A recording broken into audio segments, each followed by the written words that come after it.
The number of producers with a home studio making $10,000 a month has easily doubled over the last 12 years when I first started developing and managing other producers.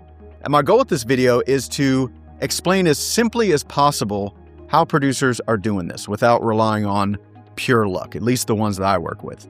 I'll tell you the model that they choose, what skills they need, how long it takes, and of course give you some examples of some producers who are doing this so you can go check them out.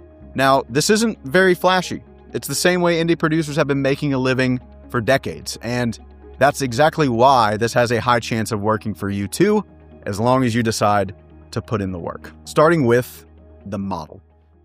Since $10,000 is a big number, it's easy to assume that, you have to have something really flashy or have a bunch of different income streams to reach that number.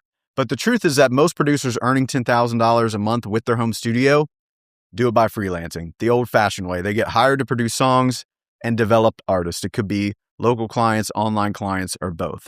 And it's mostly independent work. And that may be kind of surprising because you hear that, well, major labels are the ones with all the money.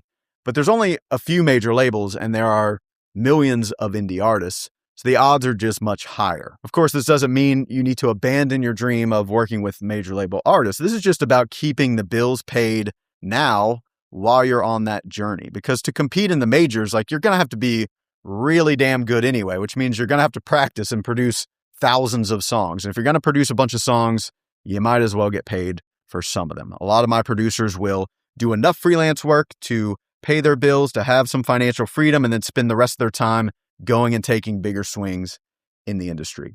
My producers also like starting with freelance just because it's very controllable. It's like running a landscaping business. You knock on the door, ask them if they want their lawn mowed. It's just you and the client that make that decision. Things like sync licensing and major label stuff, of course, it can have much higher payouts for sure, but it also involves a lot of middlemen, a lot of other people that all have to say yes in order for you to get paid.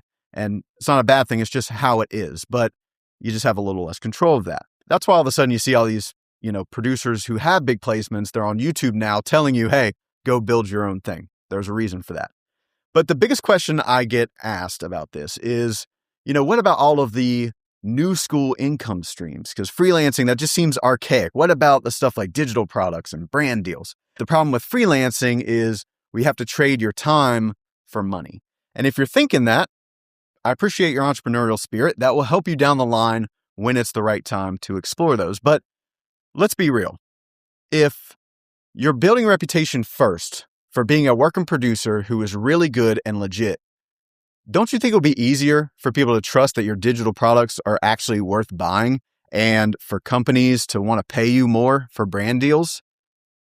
In my experience, the answer is yes. And those things become easier later on down the road. Becoming an influencer first without real experience doing the thing, it did work in the past up until a few years ago when people who actually do the thing also started making content too. You got to see who was legit and who wasn't real quick. And not trying to judge anyone, I want everyone to do well, but I just don't want you to overlook the benefit of trading your time for money early on. Because when you trade your time for money, that means that there are only ever two things that you need to get right: how much you charge and how much time it takes you to get the work and do the work. Time and money, just two things.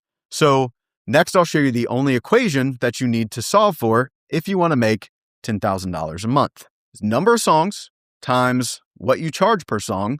That needs to equal $10,000 a month. That's it. Now, of course, it's easier said than done because there's a little catch-22. What you're going to realize when you try this is that, you'll first go and, hey, maybe I could do a lot of songs at a super low rate and it's very easy to sell.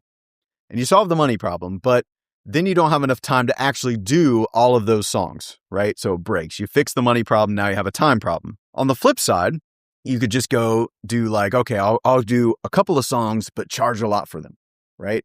So now you have plenty of time, but if you're not able to command the higher rate, then it also breaks. So you fix the time problem, but now there's a money problem. That's the catch-22. That's the toughest part of all this. So how do other producers crack this code? Well, once they've spent years developing their production skills and have a great portfolio, which is what everyone should go do first, now they have to pivot and start developing their business skills. Specifically, these four: branding, how they position themselves in the market; sales, their ability to communicate their value and make the deal happen; speed, their ability to get things done quickly, both in production and in their business; and then marketing, their ability to find or attract new artists to work with. Now, here's the good news. You do not have to be a master at all four of those in order to make $10,000 a month. Very few of my producers have truly mastered all four of them.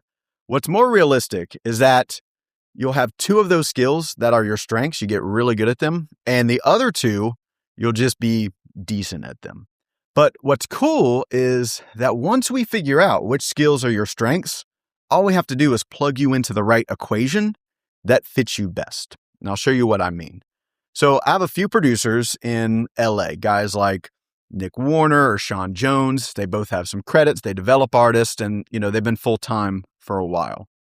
Their strengths are going to be branding and sales. So like they can do less songs at a higher rate. And their equation may look more like this, like 4 songs at $2,500 a song. That's how they make their $10,000. Then I got a producer over in Sweden, Simon Jacobson. He gets a ton of inbound leads through his TikTok, and he's able to crank out a killer song like every other day. So his strengths are marketing and speed. So he can do a lot of volume. His equation may look more something like this: 10 songs at $1,000 per song. And some producers look down on this, but before you knock the volume game, volume can come in handy when you have royalties on the stuff you're working on. Even on the smaller indie records, it adds up because you do a lot of records over the many years that you do this. But I would say 60% of my producers at this level is the most common. Their strengths are going to be sales and marketing. They may not be the fastest or have credits yet or a fancy website, but they run a solid business. And their equation may look something like this: 7 songs at around $1,500 a song. That's how they're getting to the goal. So at this point, we know the model is freelancing and that you have to solve for this equation, and that the business skills that you're best at will determine how you solve for that equation. But how long does it usually take to scale your home studio to $10,000 a month? This is going to solely depend on one thing, which is how long it takes for you to develop those 4 business skills I just mentioned: branding, sales, speed, and marketing. If I'm working with a producer who's already earning, $5,000 to $6,000 a month consistently, they could totally get to $10,000 within, 6 months to a year. If someone's making less than that, then, I would plan on it taking at least a couple of years. So the next question is, how do we even develop these business skills in the first place?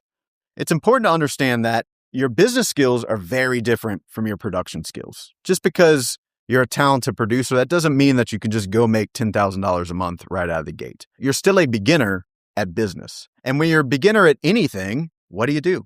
You got to start small, right? So take whatever your current rate is right now. Let's say it's $500 a song. I don't care if it's more. This is just an exercise. Let's say it's $500 a song. And then set a smaller goal. Don't choose $10,000 a month yet. Set it at like $2,000 a month. And that is your equation to solve right now. So you're going to have to figure out, okay, well, how many artists do I need to meet? How many proposals do I need to send out in order to hit that number consistently every month for at least 3 or 4 months in a row? And it's going to be really hard at first, but it forces you to develop the skills to pull off that level. You'll be a little better at business. So now you can try to solve for the next equation. Maybe it's $4,000 a month.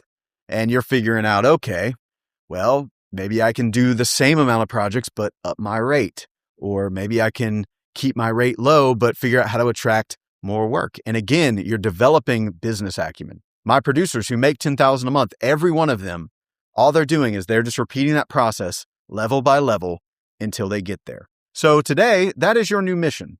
And I want to give you something that will eliminate 3 to 5 years of trying to figure this out on your own. Because now that you understand how to scale to $10,000 a month, conceptually, I'm sure you're still wondering things like, well, where do I even start? And where do I find the artists? And what do I tell them? All the little details. This video you see on the screen right now is going to show you exactly how I have all my producers start this process. Go watch that now and try it on your own for a bit. And whenever you want some expert help, I left a link under both videos where you can get a hold of me. I'll see you over there.